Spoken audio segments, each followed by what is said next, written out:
Complete debacle at Fratton Park. I don't really want to talk about it, but let's try it.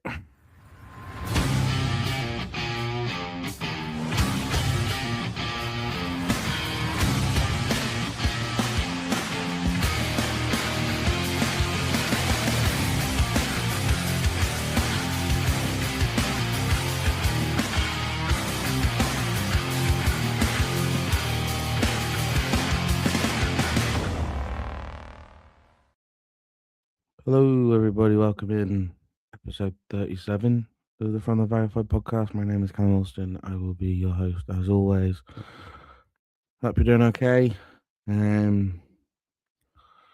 Like everybody else, I think I'm still processing yesterday. So if you're here listening for answers, I'm not sure I have them. But I'm going to do the best that I can. Sort of spend some time talking about it.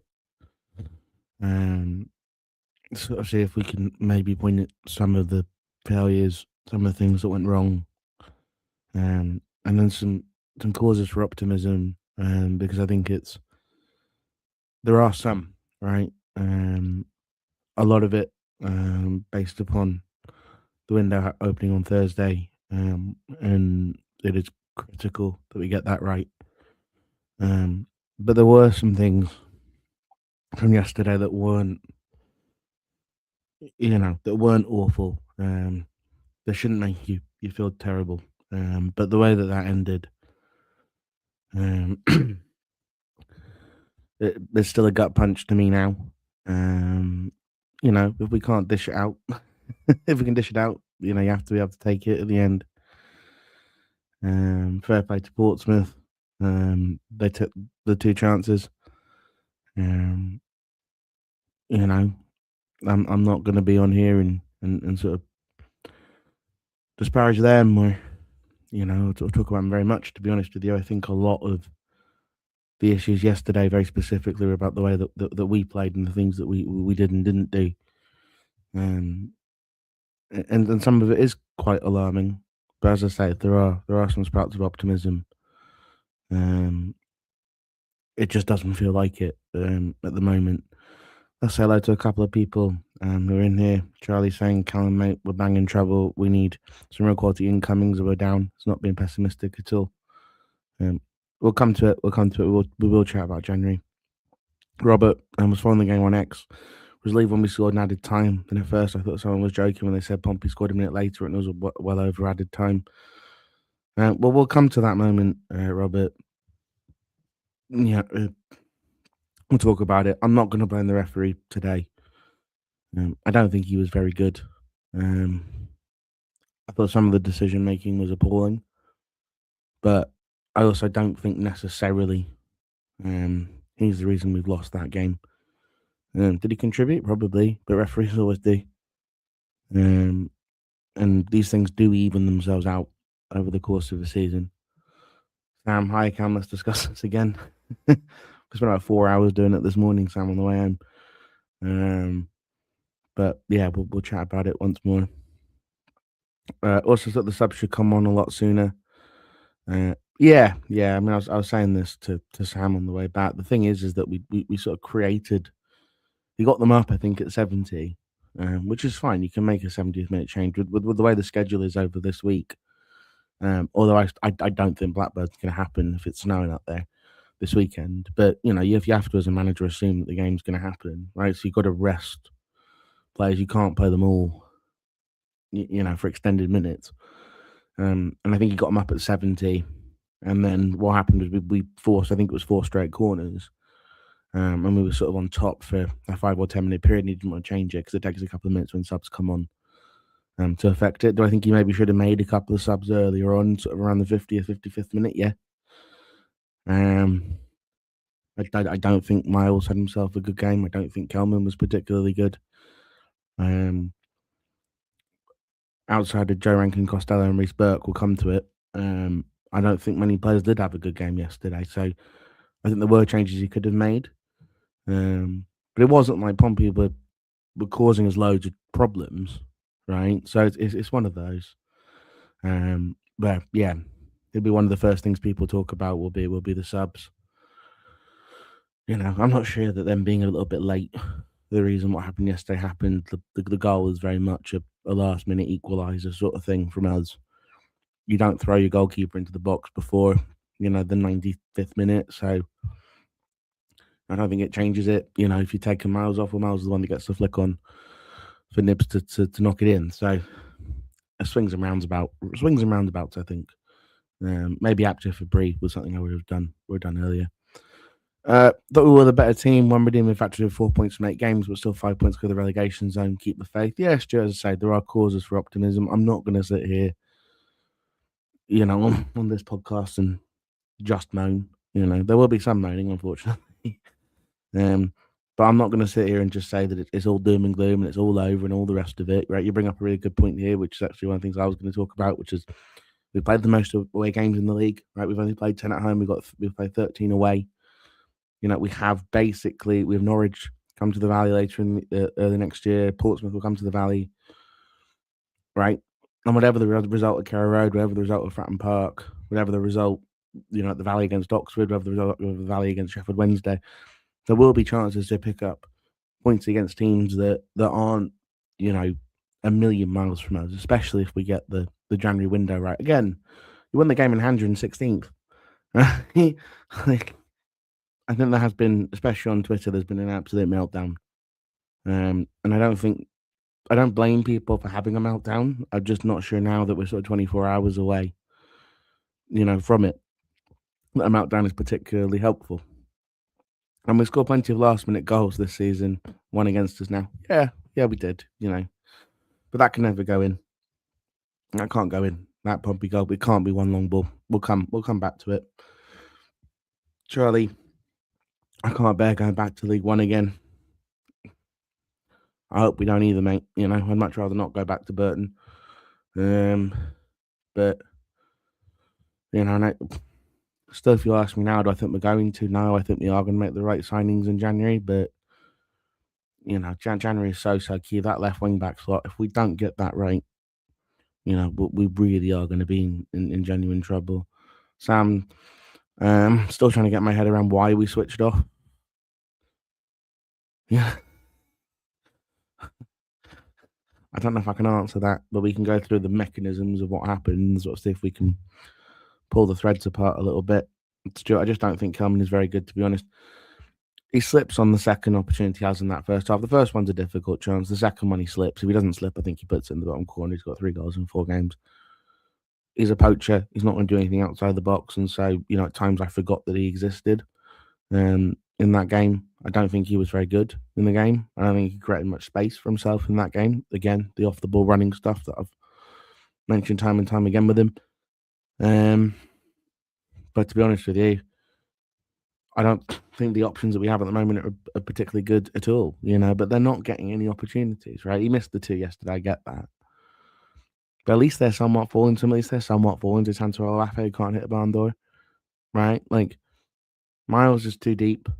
Campbell's being played at left wing back, right? It's amazing to me that we're all clamouring for changes up front. And by far the best front two we've had in terms of results have been Callum and Campbell have been able to basically have a first line of defence in the press. Without that press, we look completely disjointed, right? And that was the point that I was making 2 months ago, right? That was always my challenge to people that said, "Oh, drop him."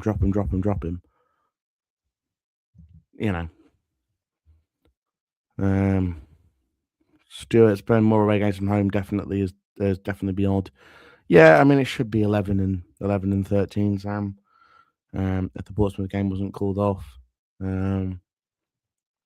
abandoned for obvious reasons, but not great. Yeah, lots of people at fault for their second goal. Kaminsky too. We'll come to it. The point would be a good result. The irony was the Korean that he scored the sort of player we need. Yeah, I mean Real Madrid have some interest in him, right? He's at Spurs. That no loan policy that we have in the summer, I think is going to have to end in January because we need to get some quality in the middle of the park, right? And I don't think you're going to be able to afford to buy 4 or 5 players. I think you're going to have to loan one of them, right? So get someone who's got that ability to connect the midfield, even if it's on loan, because we're so desperate for it. that that if we don't get that sorted, these things are going to keep happening. We're not going to be able to score goals. I mean, the stat that I read, which I think is pretty alarming, right? Is we scored more than 2 goals or more, 3 times in 25 games this year, if we include the 2 cup games. One of those games was against a Stevenage side that was rotated. It was a second choice Stevenage side.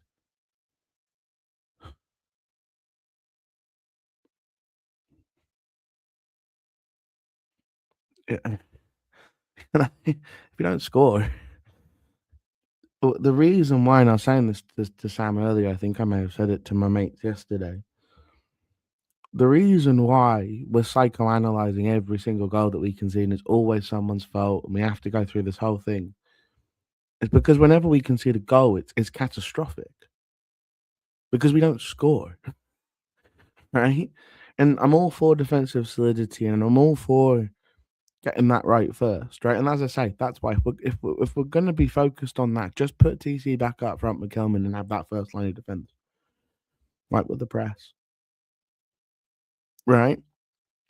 Because if you don't, because if you're going to try and do that, you might as well have the best opportunity to do it. What we seem to be doing at the moment is trying to hold teams out, and we can't do it for more than 65 minutes. You know, even you look at that first goal, right? And the first goal, in many ways, is just as criminal as the second, right? It's a moment of concentration. It's a corner, right? You just lose your man. Your man steps off his front post. That's Liebone. Okay, fine. You know, we can sit here and do the who's exactly at fault for every single little piece of mechanism. It happens, right? People lose people from corners. But we have to be so perfect defensively because we've got nothing going the other way. Our top scorer this year has 4 goals. An 18-year-old is is our third highest scorer, second highest, whoever Fuller's on now. Right? Like, we've got to sort out whatever is causing this attacking issue. And you know, we've got someone here saying that the red man saying I stand by we don't need a forward this window. We do definitely need to get 2 wing backs. I mean, I agree with you. I don't think it's to do necessarily with the strikers or the archetype of strikers or whatever it is. It's to do with what's around it. If you're playing a back five, you've got to have 2 wing backs that can provide you with width. We have no width. Everything's down the middle, right? The TC shot where he cuts in and has a shot, right? Why? Because there's some width. And that's what we're missing going forward, is missing width and we're missing a connector. But if you're missing one of them, you kind of go, okay, you're going to sort of trudge forward if you don't have the width. But you can make it work if you have someone that can play balls through the lines. Or if you have the width, you can live with not having the connector because you can get the ball in the box via using the players on the outside. It creates space in the middle, right? We don't have either. And that's what's causing the problem. But straight here, we lost them out the corner, but it's unusual for us. It is. It is unusual for us. But the thing is, we have to be so perfect defensively, so perfect to have an opportunity to win a game of football. Right? That Portsmouth team shouldn't, them scoring twice, it shouldn't have happened. But any team in this league, really, okay, maybe other than Sheffield Wednesday, right, can score twice. But even Barry Bannon can knock 2 from 25 yards. It can happen. But we've got no recovery ability, right? We scored more than 2 goals against Blackburn, who were 1 point above us, and drew at Hillsborough yesterday, right? Or above us on goal difference. 2 goals against Sheffield Wednesday, who are, historically going to be the worst team mathematically in the history of the league, right? Almost certainly minus, I think there wasn't a massive administration for Rotherham or something about 15 years ago. But they're going to be, they're going to be down by February, right? They're already 37 points, or what is it, 36 off of us, right? Like, they're not far away from being relegated mathematically as it is, right? We scored 2 goals against them. We scored 3 goals against Blackburn. And we scored 3 goals against Stevenage. Stevenage reserves, really. You can't get away with winning 1-0 every single week in this league. Teams are too good going forward. Sorba Thomas can take a really fluky cross that hits the wind and goes in against Stoke, and your keeper can slip through his gloves. And there you go. Right? I don't think that, to be fair, in the I don't think Charlie is saying that Nathan Jones should go. He's saying I'm not convinced he's the man. I think you can be not convinced. I don't think that's the same as saying get him out tomorrow. I don't think the Big Sam comment is particularly helpful, Charlie. But I don't think doubting what you've seen over the last 7 or 8 games makes you mad, right? I doubt what I've seen over the last 7 or 8 games. I don't think Nathan Jones should go anywhere, and I think that we will be able to rectify it. But you should be able to doubt what you've seen because it's not working, right? Some will say it is working because we're not in the bottom three, right? And by the grace of God, or whatever Nathan Jones would say about it, thankfully Watford scored in the 90th minute at Carrow Road, so we're actually no worse off in terms of points away from the relegation zone than we were before kickoff, right? As disastrous as it was, it's just that we play Coventry next, and that feels somehow both like the worst team you possibly could play and also the most ripe team for a 1-0 Nathan Jones masterclass at home on New Year's Day. Right? But that crowd with people that are going to be really hungover from the night before isn't going to exactly push you on. New Year's Day is always like the worst atmosphere, right? Because everyone's hungover. So, do I, it's frustrating. It is frustrating. And I don't know if I have the answer. In that.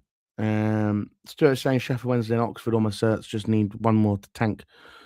Look, I mean, Sheffield Wednesday are certs, right? I mean, if Oxford United give the job to John Terry, right?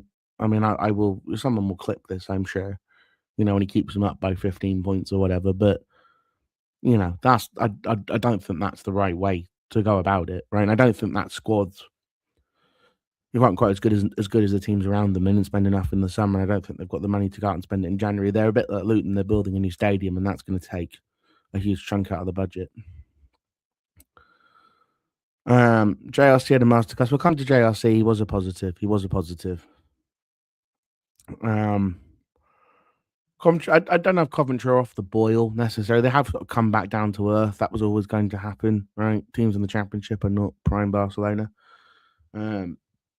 They're also a team that scores a lot, and teams that score a lot are a little bit more susceptible to having dips. They don't particularly defend massively well at times, Coventry. I don't think they conceded loads, but they have moments. But that dip includes drawing away at Southampton, losing at home to Ipswich. Ipswich can beat anyone. It wouldn't surprise me if Ipswich ultimately go on to pull off a great recovery and end up winning the league ultimately. I think Ipswich can be that good. So I don't think it's the sort of thing where Coventry have completely fallen apart, but they're stuttering a little bit. And that's why I say it's the perfect ripe sort of Nathan Jones 1-0 masterclass special, that game on Thursday. But if you ask me now, do I think we're going to get it? No, I don't. We've got some comments about Carnon and Bick. And Bick's more ready body-wise. He's less ready in terms of number of games played, but he's more. I think Carnon at the moment is still not big enough. I think you get thrown around like a ragdoll. I mean, you got Liban being thrown around like a ragdoll, and he's not small, right? Carney's a lot smaller than that. He's a good finisher, but is he a better finisher than Callum? No, right? And so I think leave them, right? Leave them. If you want a forward, go and get a forward, right? You can get a forward on loan if you need to, but don't bring the lad. Don't bring lads back that don't need to come back because you're desperate for something going up front.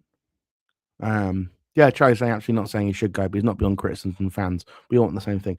Yeah, no, I don't. As I say, you absolutely have the right to express that, and I don't think you've expressed it in a way that is, it's not personal. I think you are right. He can be too stubborn at times, and he is playing. Why are we playing James Bree on one leg at the moment? Right? I think I can explain it. It's because we've got we've got someone that's not an attacking fullback and. Someone's not a fullback and someone else is not a fullback. So we don't have a fullback. So the fullback issue is, it's absolutely vital that we get that sorted. Sam Stan still feel as if, as I mentioned earlier, I go unchanged, see if the squad is the fight to turn it around. I wouldn't go unchanged. I think I'd bring Harvey Nibbs in for Luke Berry. I think Luke Berry was dreadful, to be fair. I thought it was okay, but, we still created nothing. I think that someone like Nibs can at least pounce on something in the way that I don't think Berry physically can. At the moment, I think he can give a little bit more, of a battle in midfield. Andy had a good first half against Coventry at their place, so he sort of suits that sort of game. Yeah, Stuart Sam would be crazy to sack Nathan Jones. It would be crazy, and it's not going to happen. So, I'm not even really going to entertain it. Yeah, I mean, he could play JRC at right wing back. That's what I don't get.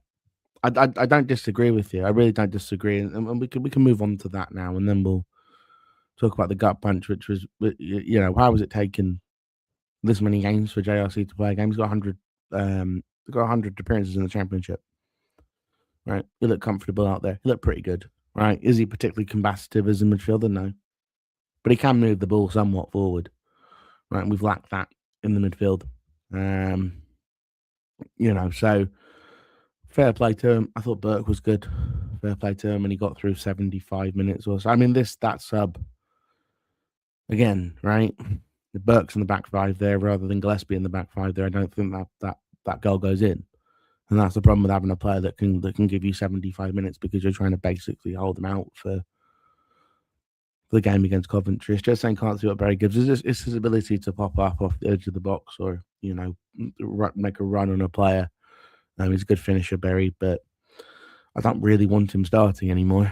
If he's just a bench player for 15 minutes, I don't mind having him in the squad, but he shouldn't be starting games of football. The fact he started 2 of the last, 6, I think is pretty damning.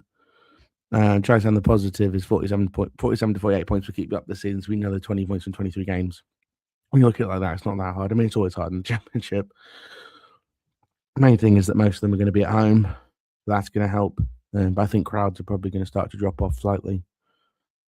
But yeah, I mean, it's not impossible. I don't think we are nailed on from relegation, and I don't think that you should, read Twitter comments and that sort of stuff, Facebook comments or whatever, and think that it's nailed on. It's not, right? We're going to spend some money in January. It's pretty obvious we're going to do that. Whether they're the right players or not, we're going to have to find out. Cora wasn't even on the bench. He had an injury. Picked up a knock. That's why he picked up a knock at Norwich. Right. Let's talk about the moment in the game yesterday. The first goal, he canes off. Is it Miles? I think Miles in the post. It might be TC, right? I mean, the fact that we're talking about TC having to mark someone the inside of the box with his head, is a problem in amongst itself. It's why he's not a fullback, right? So, but you lose your man on a corner, goes in. It feels catastrophic to us in the away end because we can't score goals. Our goal is a messy, mucky corner. It's actually a great delivery from Sonny Carey. Fair play to him. It's a little flick on from Miles. Nibs gets on the end of it. I'm still not entirely sure the keeper hasn't saved it. He's gone with the wrong arm. But it's gone in. Everyone's celebrating. You're taking the mick and all the rest of it. You look up and there's 5 minutes of additional time played. Right, was on the board. You had 30 seconds for the scored goal. 96 and a half. Okay, we got an extra corner. But that extra corner shouldn't have added to the time. We're allowed to take that corner, according to the rules of the game. We can finish that attack. We do, we score. And I have a horrible feeling a number of those players thought that the game was over. Mainly because I think it should have been. I think it's not great officiating. But I think the Pompey players have gone up, and I think Sam was saying this to me on the train. If you watch it back, unfortunately I did, you'll see some of the Pompey players going up and sort of tapping their wrists and asking about the time. And ours are busy celebrating, right? If they know that they've got 5 seconds, there's no point them hoofing that ball into the box, right? Because he just blows the whistle.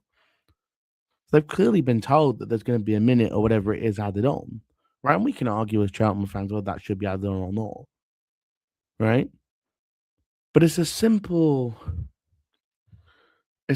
long ball. And for some reason, Lloyd Jones either doesn't call for it or Macca doesn't hear him. Macca doesn't call for it or Lloyd Jones doesn't hear him. Or they do hear it and they've gone for it anyway in some sort of panic. The defensive header from Jones, partially, and I think Corley was saying this to me in the comments of his Substack, and I think he's right. partially because Gillespie's in the way, but the header is dreadful, right? It goes, what, foot and a half, right? It should go further from there. It's not a great ball when you watch it. Just knock it away, knock it out for a throw, and the game's over, right? It drops right there on the edge of the box. Sonny Carey, for some god unknown reason, is on the outside of him trying to stop an outball. If they play an outball, the game's over, right? This is basic situational awareness. Get in front of your man, right? You've got 5 seconds left in the game, right? And then Maka and Bell decide to run into each other, right? No one communicates again. Player turns him, goes round. Keeper should save it. That's not, that's not sort of, that's not take that away from, it's not take away the fact that he should save it, because he should save it. I think a very, very small sort of thing for him is that I don't think anyone expects you to shoot from there. But when he does, you've got to get your hand on that. Does it go through a couple of players? Yeah, but that's a P roller, right? Your hand has to get onto that, right?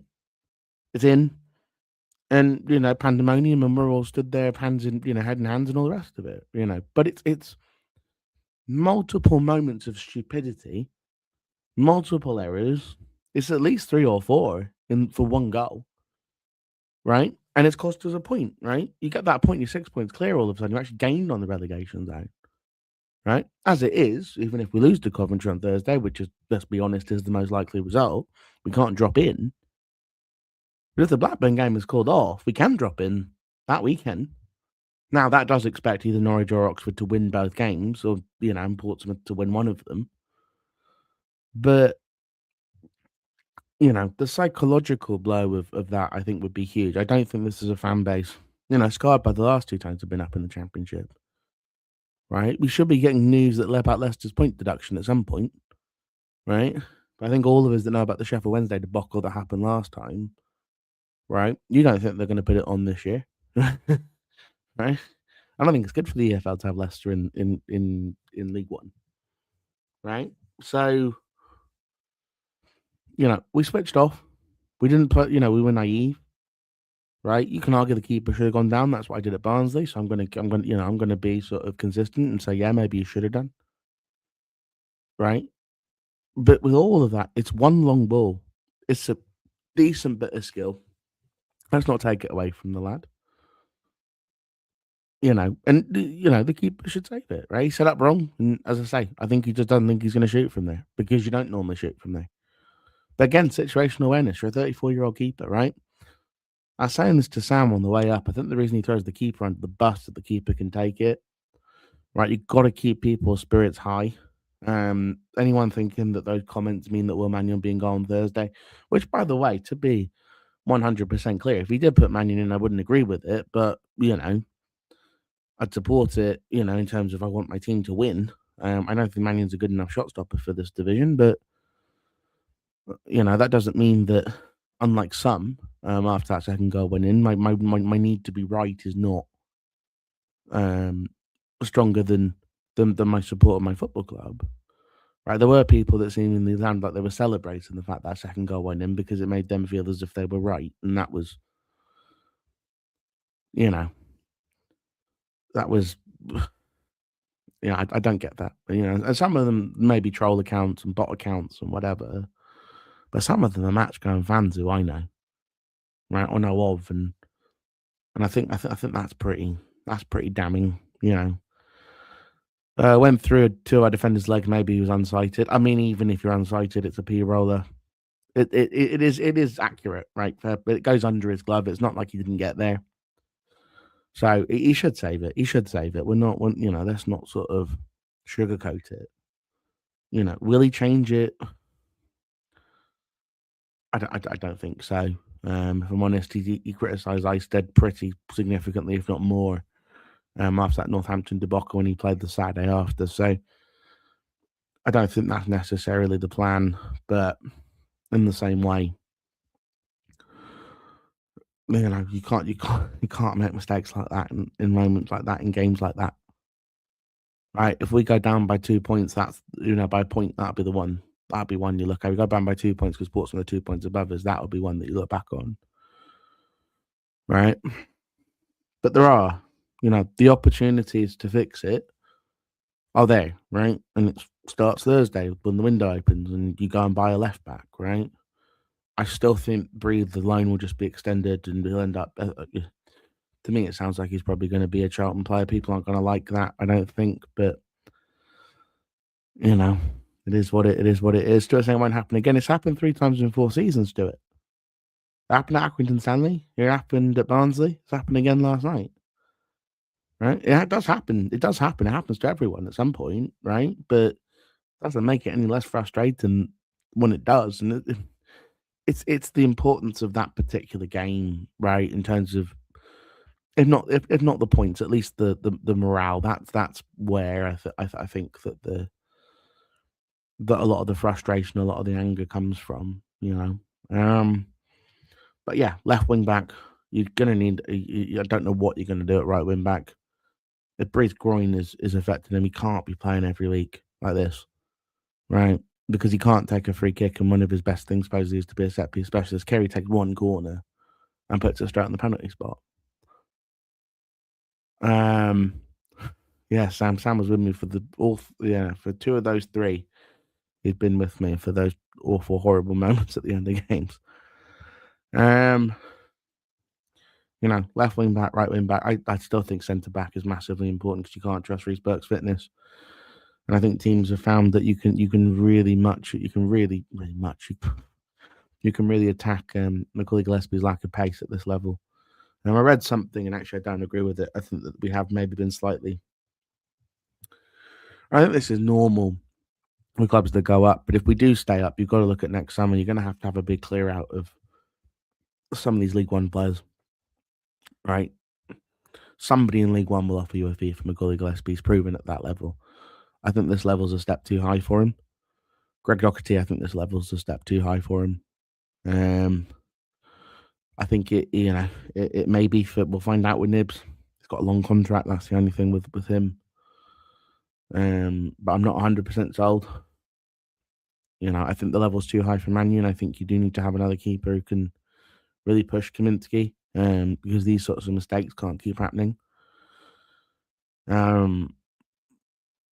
Questions about Tyrese Campbell and Miles Leaburn, and I think probably if a decent offer with Miles with his contract situation comes in, even with TC with his contract situation, although I still think probably he'll sign an extension.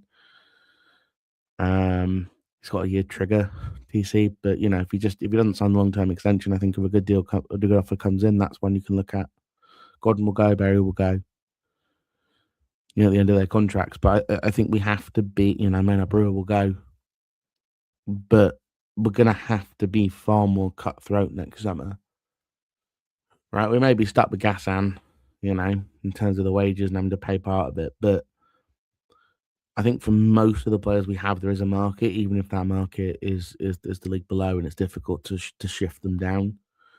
I think next pre-season you have to give Connor and Mbick a chance to impress, and that means we can't play Southend and Dartford. We have to play Dartford because we use their ground, I know, but we can't play some team from Croatia's second division or whatever the heck that was earlier this year. We need to play some really proper opponents next summer, and we need to give. And Beck, you probably need to give Kanu an opportunity to try and win those opportunities instead of doing what we're doing now, which was earlier in the thing, talking about maybe recalling them in January. None of us know how good they are at this level, right? I think Mbick's going to be a cracking footballer. Yeah, again, TC, I think is probably I don't agree with the TC thing on this, but the rest of it, we'll see. We'll see with TC. We'll see with Lieber how they go. I think actually TC is useful as a pressing player. I don't want him to play every single week, but I think there's a talent there, and you can end up, if you give him a long-term extension, you can end up selling him for a lot more than you're going to end up paying. But Maka, yeah, Doc, yeah, Kelman, I don't know if I agree with that. Berry, yeah, Gordon, yeah. There's probably more that we're not mentioning, if people can think of them.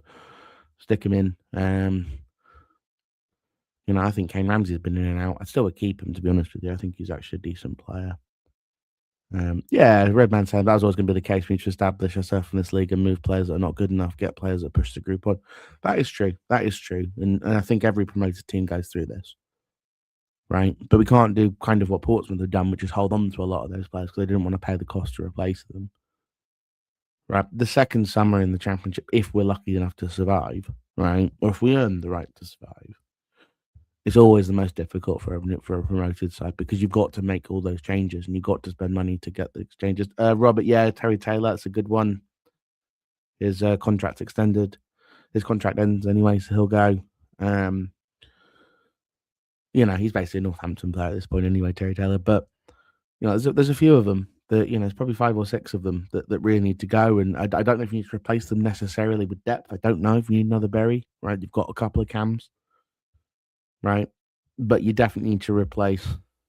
Karoy's an interesting one. The preference for me would be to get Karoy alone. I actually think he's looked okay, but I'd like to get him a full season at League One level with somewhere he's going to play.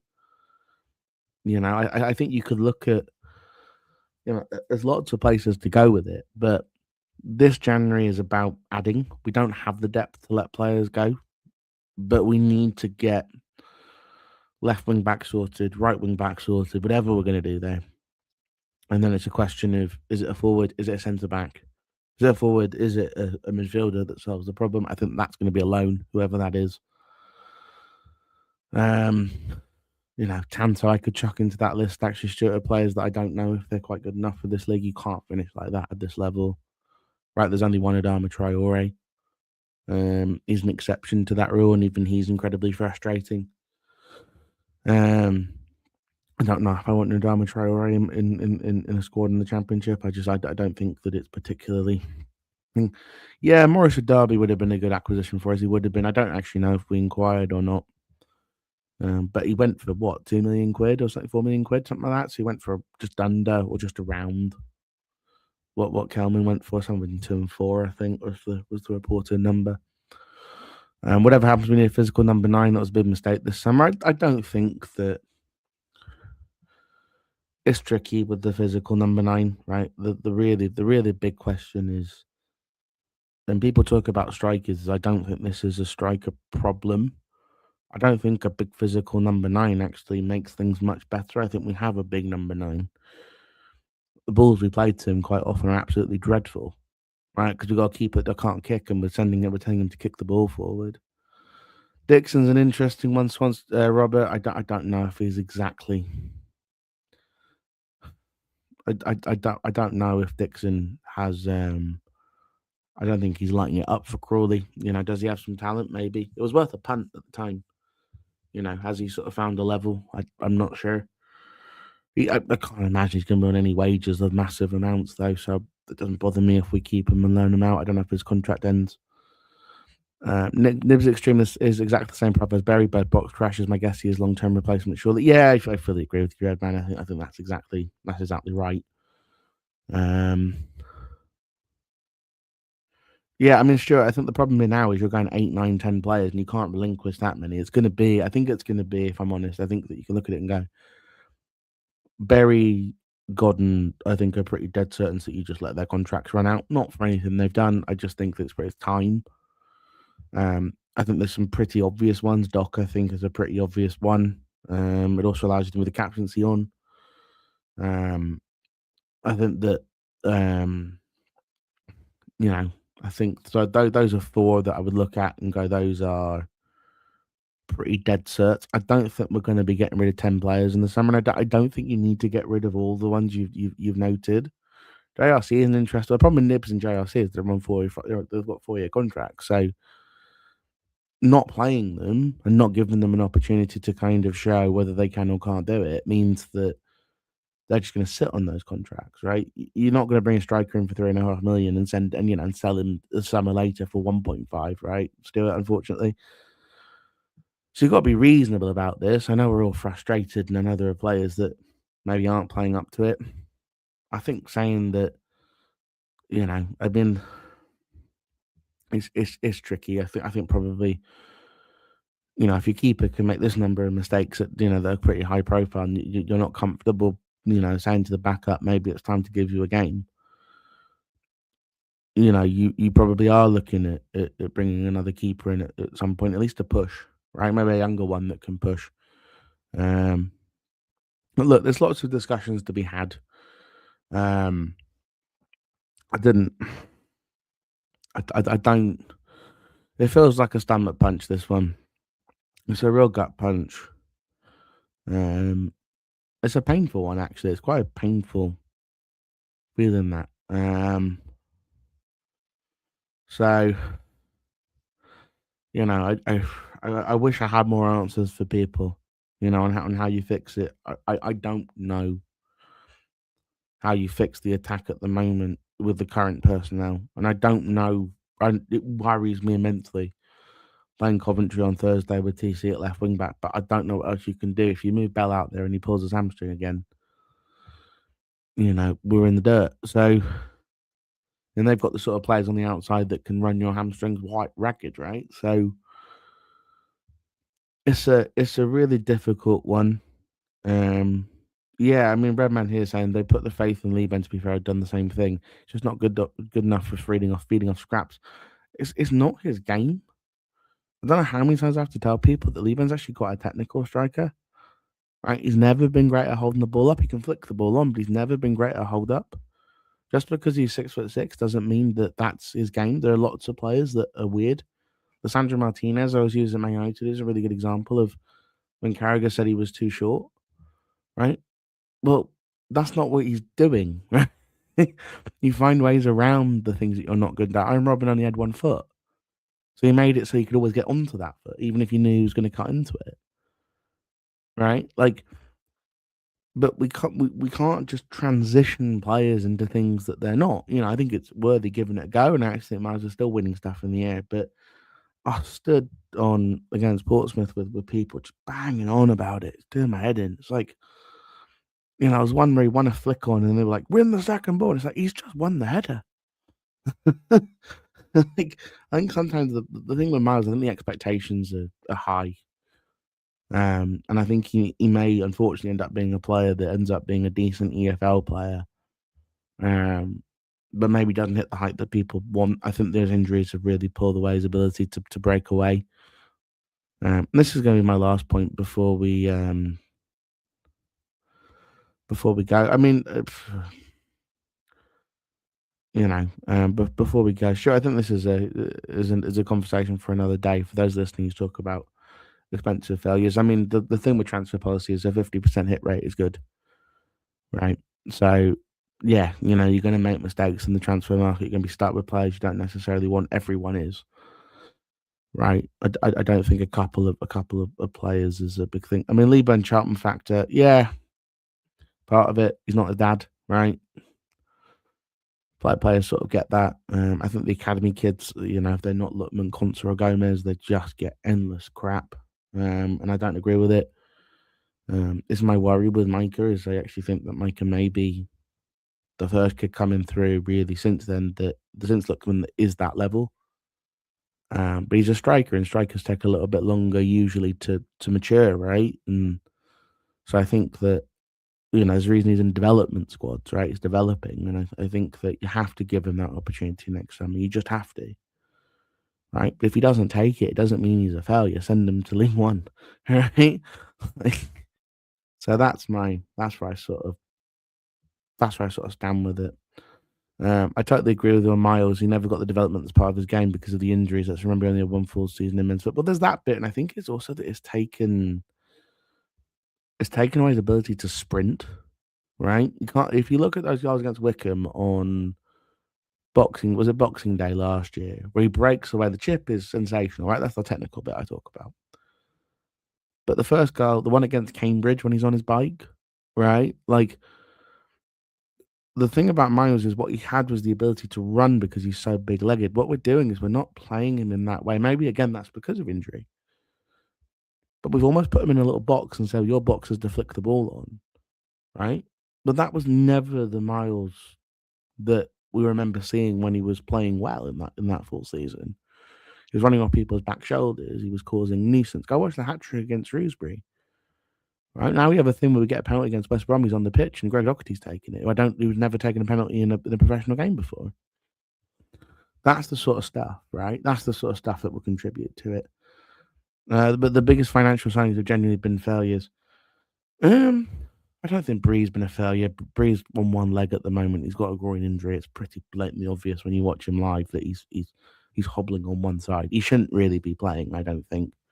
But he doesn't trust Apter to do the job defensively on that side. And I can't necessarily blame him for that. And that's not Rob Apter's fault. I think Apter is a difficult one because, again, I don't think he's a failure, but I think he's reliant if you're going to play him in that position and having somebody else on the other side to do the defensive bit. Or having Kane Ramsey in there, as I've mentioned many, many times, to sort of cover that space. Nibs, I don't think you can say is or isn't. I don't think saying 23 games is enough to know. We're going to see. I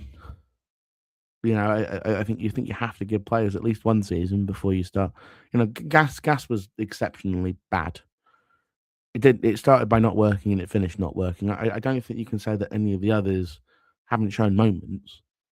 It's just a question of whether you can turn those moments into longer term things, right? Yeah. So had a conversation with Trace and Charles Miles' hamstring injury. Been told if he does the same injury as football is done, so isn't more mentally. Yeah, I mean he's ripped his hamstring off the bone, hasn't he? That's the thing. If you re-rip it and then you've got to surgically repair it, But if you can't sprint, if he can't sprint, it's a it's a huge problem because you can't play off the last man. One of the things about being 6'6" is yes, you can win stuff in the air, right? But it's also you've got the ability to outrun someone because your legs are so massive. It's why centre backs who are slower, even if they're really slow accelerating, often catch up with attackers. It's because they're so large, right? Their legs can do far more strides. So it's a big loss. And then we say he lost that. Not even by Inglates, Redman, but he said many in games. Remember against Peterborough when he went past 3 or 4 players. It was like watching on Rick. Yeah, I mean the Miles archetype, right, at its very, very best, and I don't think he was ever going to be this. There's only one that's really ever existed, to be fair. But it is that Henry archetype, right? He's actually somebody that could play off the wing when he was coming through, despite being that big, because actually he could run at pace and he had good technical skills, right? An ability to cut in and shoot, an ability to be in the box. It's a lovely header against Peterborough. As well, I think that was on Boxing Day a few years ago. It was under Appleton. Was it under Holden, wasn't it? So, look, we'll see. Again, we're kind of bringing Liban back and redeveloping him into something different. And I can't tell you if it's going to work or not, right? But all I'm going to say is there's 5 or 6 players next summer that we need to be looking to shift on. And in this January window, we need to be bringing in 3, I'd say minimum, 2 fullbacks. And at least either a midfielder or a centre back, right? If we're going to play this way and we're going to try and win it on moments, you can still do it, but you've got to have the centre backs available. Right, I'm going to leave that here. But thank you all for joining me. It's actually been quite a an interesting podcast, despite how we all feel. Elegance, that's what he was going for. Yeah, he lost that elegance that he had. Yeah, Redman. Actually, I don't disagrry with you. That's all right. It happens. Autocorrect at the moment is absolutely terrible across most devices, thanks to AI. So it's not your fault. Yeah, but actually been quite an interesting podcast. There's so much to discuss. As I said, I might try and do something specifically on the window. I don't think it's gonna be live. It might be pre-recorded just to chat through some of my thoughts. Maybe as we kind of get the news, especially from Corley and Co, we'll do a bit of a breakdown of the players coming in. And we'll see if there's players going out as well.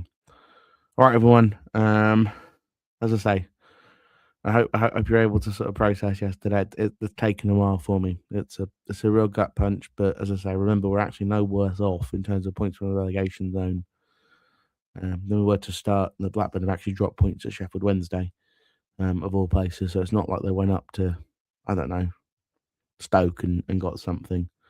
So I don't think they're in fine form either. So look, let's see what happens in January. Let's try not to get sucked into the Twitter narrative of we're going down. We're going on Thursday. Back the boys. I can't see us getting anything, but we're going to try. And then we'll move on to January, and an absolutely huge window, as we tried to stay in the championship. All right, everyone, have a good rest of your evening. Talk soon.